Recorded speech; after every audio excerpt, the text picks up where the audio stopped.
Bismillahirrahmanirrahim. Assalamualaikum warahmatullahi wabarakatuh. Okay, dear brothers and sisters of applied macroeconomics. So I'm trying to recall again what we had learned last week about introduction to economic fluctuations. And if I go back to the book that you have already been given in MenQ, actually the introduction to economic fluctuation is quite complex. Last week I had already explained to you about the slide, but I want to just reintroduce this chapter, whereby this chapter tries to differentiate between the short and long run, and introduction to aggregate demand and aggregate supply in the short run and long run, and see how the model of aggregate supply and demand can be used to analyze short run and long run effect of shocks. So economic fluctuation basically tries to integrate between the shocks coming from external environments and also the internal vulnerabilities, whereby the internal vulnerabilities actually represented by the movement in aggregate supply and aggregate demands. The next one here is the example of the real growth rate in the United States. So if you want to see the business cycles, the economic fluctuation, usually some textbook use real GDP. And here from the graph, you can see the up and down in the real GDP in US for almost 40 years. Average growth rate is 3.5%. Yeah. And here, if we see the economic fluctuation, actually, we differentiate between the movement of long run and short run. So the long run and the short run actually refers to the time horizons. Yeah, long run represents the prices are flexible. Yeah, so the price will up and down in the long run because of the turbulence from the economics environment, and it responds to changes in supply and demands. So prices are flexible because it responds to some fluctuation happens in supply and demands. And in the short run, the way around, whereby the prices are sticky at some predetermined level. So the price in the short run seems to be very sticky or constant, very difficult to move up and down. So in this regards, the economy behaves much differently when prices are sticky. So the economy will be moving up and down. The price as sticky when the price can be maintained in stable conditions, but differently if the prices are flexible. So the economy maybe behave much similar or not much difference between existing time and uh, uh, future times. And the next one, if we learn about economic fluctuation, we come with the classical macroeconomic theory that we have learned before in chapter 3 until 8, where output is determined by the supply side. So the output basically coming from the ability of the producers to produce goods and services in the economy. So here, if you see from the supply perspective, so it determined by to what extent the supplies of capitals, labor, and technology. So these three factors are taken in place in order to promote a particular output in economy. And the next one is changes in demand for goods and services only affects prices, not quantity. So we do assume that the demand for goods and services here is not related with the supply side. It means that the supply does not change much, but the demand here changes quite fast. So if the demand exceeds the supply, for sure the prices also will be increasing and vice versa. And the complete price flexibility is crucial assumptions. So the flexibility of the prices is assumed when the economy run in the long terms. So in the long term, the output is assumed to be constant, but the price is assumed fluctuated across the time. Why it happens? Because by looking at the theory that has been mentioned before, for example, theory of the money, in the long run, money is neutral. In the long run, money does not affect the output at all, affects the level of prices. So it does mean that in the long term, the economy seems not so responded with the fluctuation in the output, but it is influenced highly by the fluctuation in the um, prices itself. Therefore, if you remember what the central bank's aims, uh, it is aimed to maintain the stability of the prices and exchange rate uh, in the represented by the stability of the rupiah or currency, because by taking the stability of the currency, the inflation as well as the exchange rate will keep in the stable condition. Therefore, in the long run, the price is not so flexible or moving up and down beyond the fundamental of the economy. The next one, okay, let me see here. When prices are sticky, sticky means the prices is um, not very fastly responding to the changes of output, either in demand or supply side. So output and employment also depends on the demand for goods and services. I think you remember when we talked about the cyclical flow of economy, whereby the output basically is the income for the household, and the household will use the product that produced by the companies. So this seems to be the circular activities between the supply and demand, and it should be smoothly circulated so that the prices here is not high as beyond our capacity. And here, the prices is affected by some policies. The first is by the fiscal policies, yeah, GNT, government spending and tax. And the second one, it is also influenced by the monetary policy, namely money supply, and also other factors like exogenous changes such as consumption or investments.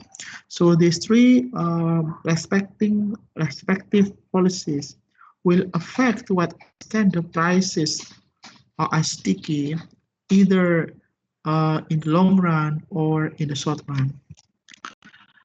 Next one here, we just little bit give you the model of aggregate demands and supply. So aggregate here means it's the accumulation of all demand and supply in each particular individual's economy. So the accumulation of all individual activities is combined into aggregate, either in demand or supply side. So the paradigm that most mainstream economists and policymakers use to think about economic fluctuations and policies to stabilize the economy. So the paradigm here will determine to what extent economic fluctuation and policies will be taking place. And the second one shows how the price level and aggregate output are determined. So the demand and supply is the basics or the principles on on how the equilibrium of price and quantity will be created in a particular dynamic in environments. So the model also shows how the economic's behavior is different in the short run and long run. So the policymakers put high concern not only in short but long term. Long term is most important because the long term will determine to what extent the economy will be sustainable or not. Um, the next one here, we just going details a little bit on aggregate demands. So aggregate demand curve shows the relationship between the price level and the quantity of output that demanded. I think you have learned this terminology in your microeconomics, but we try to aggregate the microeconomics into more complex and broadened perspective. And for these chapters, intro the AD, aggregate demand or aggregate supply models, we use a simple theory of aggregate demand based on quantity theory of money. And chapter 10 to 12 develop the theory of aggregate demand in more details. Yeah. And the third one is quantity equation as aggregate demands. So from the previous chapters, if you see here that quantity equations is shown by m times phi equal to p times y. Yeah. So this is the equation of the um, uh, classical money theory. Yeah. And the money function is implies m p. Yeah. So you move to the right, the p, and it's the demand for money equal with the k times y. And k here is the velocity, yeah, the proportion of the velocity of the money. I think you have learned before in chapter 4. And is the downward sloping of ED curve. So ED curve the same curve with the demand curve, whereby the vertical line here the price and the horizontal line here is the national incomes. So an increase in the price level causes a fall in real money balance. So the real money balance means the purchasing power parity. So the ability of your money to be used to purchase goods and services. So if your real money balance or MP here is high, for example, in here, so it means that your purchasing power parity is quite high.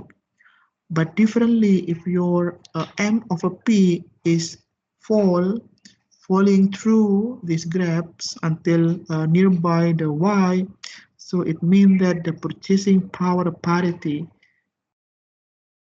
Oh, I'm sorry. So here, if the, for example, here the first case, if your point is here, the p is high, for example, so m of a p will be lower, so your purchasing power parity will be lower. But the way around, if the price here moving down nearby the horizontal line, so the price is lower, that it means that the proportion of the real money balance is high. So it means that you have more purchasing power uh, for the money that you're holding, because you can purchase goods and services that beyond and more than previous capacity. And the next one here, shifting the eddy curve. You see that the eddy here can also shift to the right or to the left. So an increase in the money supply. So if, as for example, the government increasing the money supply, so the the money will be increasing. So it will make the eddy curve shift right here to the right. And we go to the aggregate supply in the long run. You can recall your chapter 3. In the long run, output is determined by the factors supplies and technology. So Y bar equal to the function of a K bar and L bar. And also you have technology. The Y here is the full employment or natural level of output. So we do assume that the Y bar here is the condition whereby all the sources of the economy has been used. No idle resources in the economy. The level of output at which the economy's resources are fully employed, no idle in the economy. So full employment means that unemployment equals its natural rate. So unemployment is in the level on it should be. It should be there because all the capacity has been used. So whatever unemployment that has been existed at the moment is the natural one because the capacity of the economy has been. The next one is the aggregate supply in the long run. Yeah. So in the long run, output is determined by the factor supply and technology I have mentioned to you before. And full employment output does not depend on price level. So full employment output, so the output that in the full employment capacity does not depend on the price level because the price level here has been excluded in the equation because the economy has been in the optimal conditions.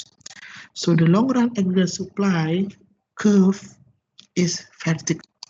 Yeah, the vertical. So the vertical here means that uh, um, the full employment has been in the natural, no idle resources. So the supply here is vertical, because full employment has been reached. If you remember in the previous chapter, we had learned about the golden rate, the golden rate of economic growth. So the golden rate means the optimal condition of the economy, whereby the economy has been in the peak conditions, has been in the full capacity. And here we do assume that the, the line here is vertical. And here we try to look at the effects. For example, if you combine between the long run aggregate supply and the aggregate demands, and for example, here the first, we have the initial position of the AD1 and the LRES. And for example, the government tries to increase the money supply. So it will shift to the right, the ED, into ED2. Yeah. So if the ED2 here move to the right, so it means that it will increase the price level. Yeah. So if the government tries to impose more money, yeah, in the economy, yeah, and there is no any additional change in the output in the supply, so it will increase the demand. The demand will increase so that the price will increase as well. But there's no any difference in the level of output because the output has been in the full employment capacity. Yeah. And here, across supply in the long run. So in the real world, many prices are sticky in the short run. Sticky, there's no any changes in the short run. We assume that all prices are stuck at the predetermined level in the short run, and that firms are willing to sell as much as their customers are willing to buy at that price level.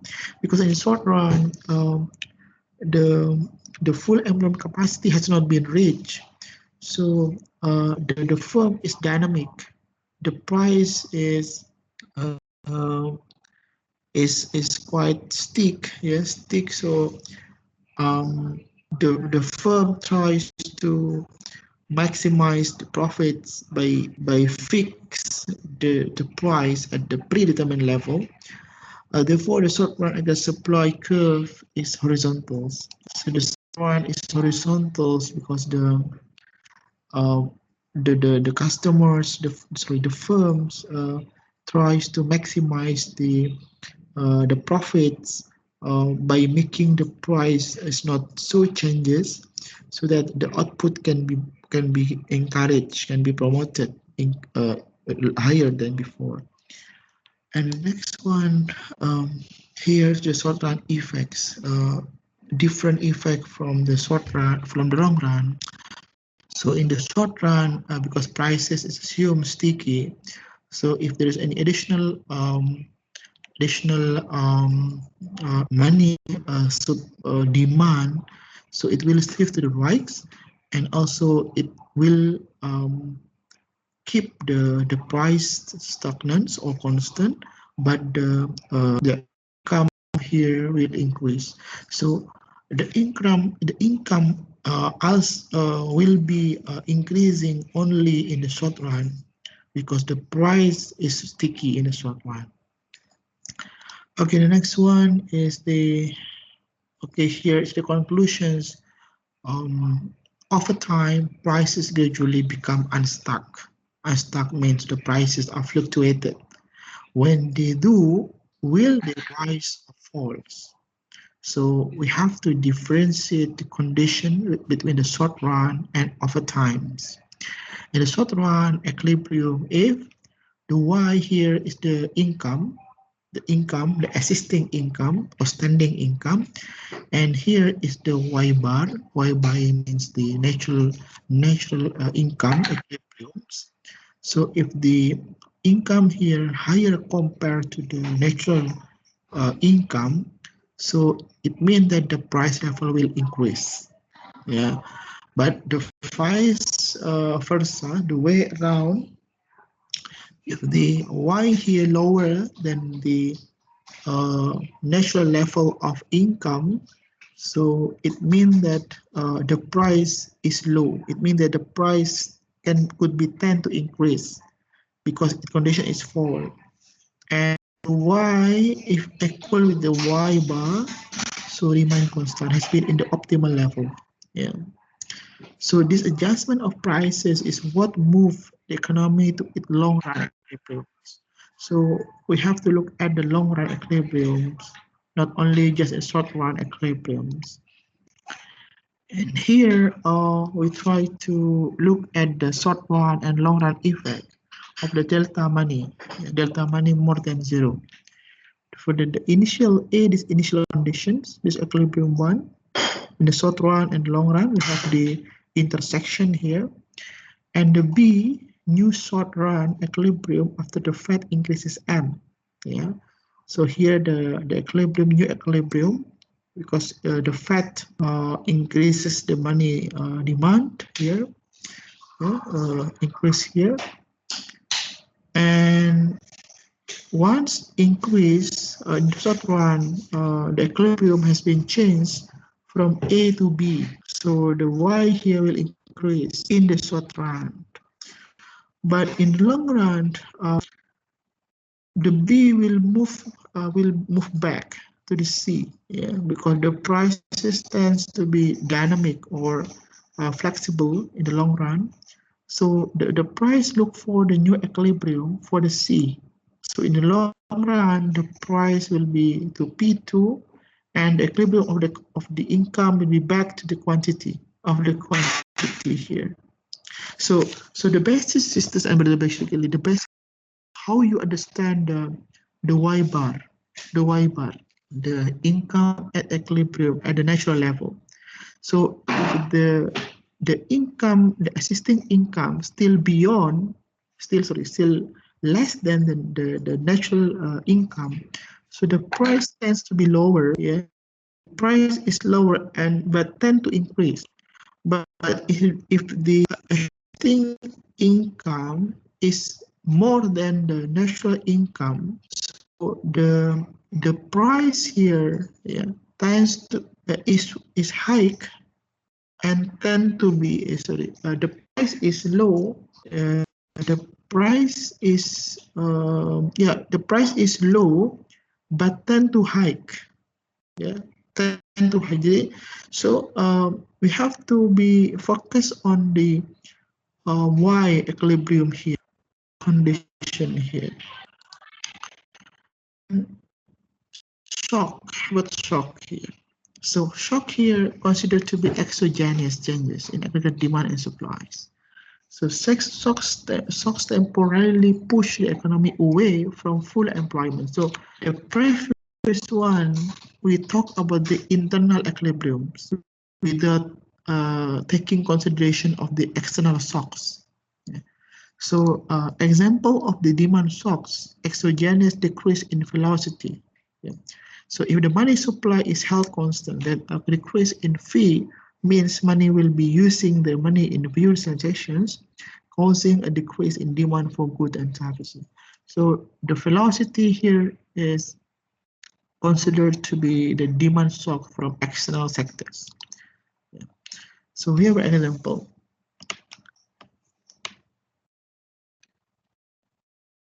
Here the example, the shock shift AD left, causing output and employment to fall in the short run. So here from ED1 to ED2, the shock in the aggregate demands.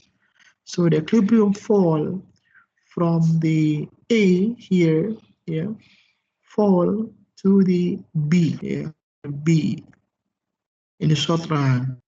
So it means that the Y drops from Y bar to the Y2. But over time, prices fall and the economic move down in demand curve toward full employment. So having back to the lower income, but in long run, because the prices is flexible, it could move um, to the Y bar, yeah, and it will make the prices lower.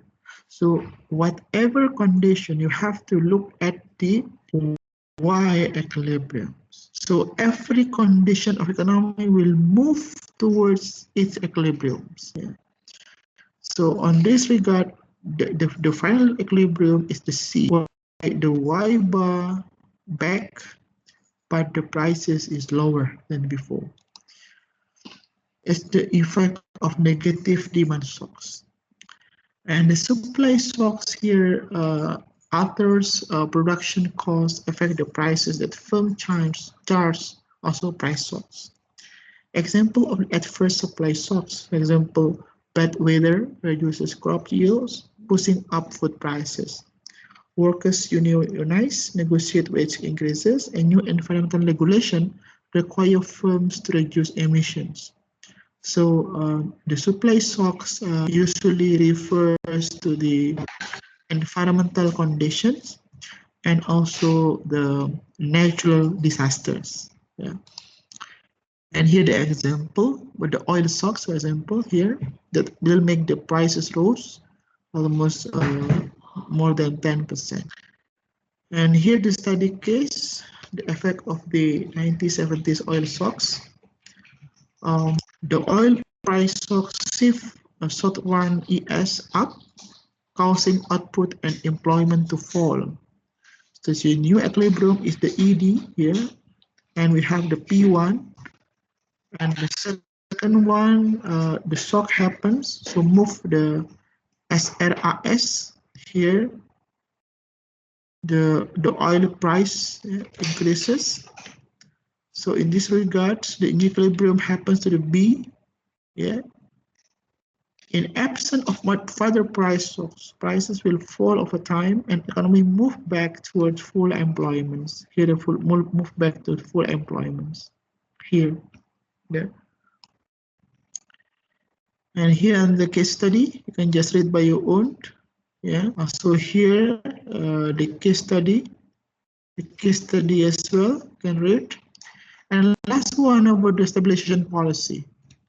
So once you have already understood the Y bar or equilibrium, so we come up with the stabilization policy, whereby the policy action aims at reducing the severity of the short-run economic fluctuations.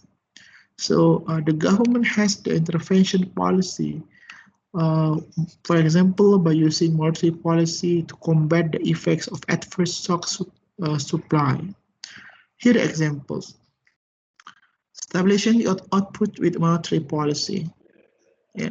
So the condition is if you have the initial equilibrium AD1, yeah, AD1, and you have also AD SRIS1, short run aggregate supply, yeah, short run aggregate supply, and the equilibrium is A, and then because of the shocks move up the SRES2, and you have B here. You have B.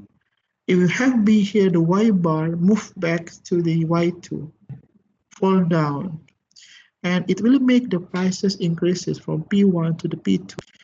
When the prices increases, yeah, so in the short run here, will make the prices increase. So what what the policy should be done? The more policy is it should promote the equilibrium back to the A, yeah, by here is by adding, yeah, by adding here the money here, yeah. So here, yeah. So in order to back here again to the A, the equilibrium, yeah. So what the government should do? The government should add the money supply. ED should be moved to the ED2. And you can see here the ED2 here, the C. Yeah.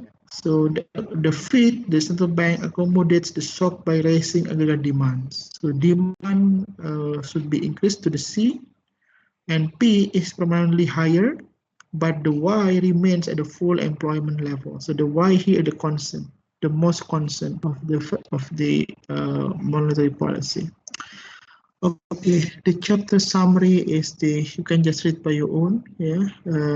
But in short, this chapter actually tries to understand that the fluctuation of the economy is due to the combination between the supply and demand, and also the existing shocks. And this demand, supply, and shocks can be intervened by the stabilization policy or fiscal policy, or maybe both of them, called mixed policies. So in the end, this fluctuation should be taken by the government, and then should be ensured that the equilibrium of the natural income must be back to the long run equilibriums. We have to be concerned with the long run equilibrium of national income, yeah, because the main concern of the economic policy, so that the sustainability of the economy can be maintained. I think that's all for today's discussion on economic fluctuations. Yeah, we'll continue next chapter on details about aggregate demands. That's all for a while.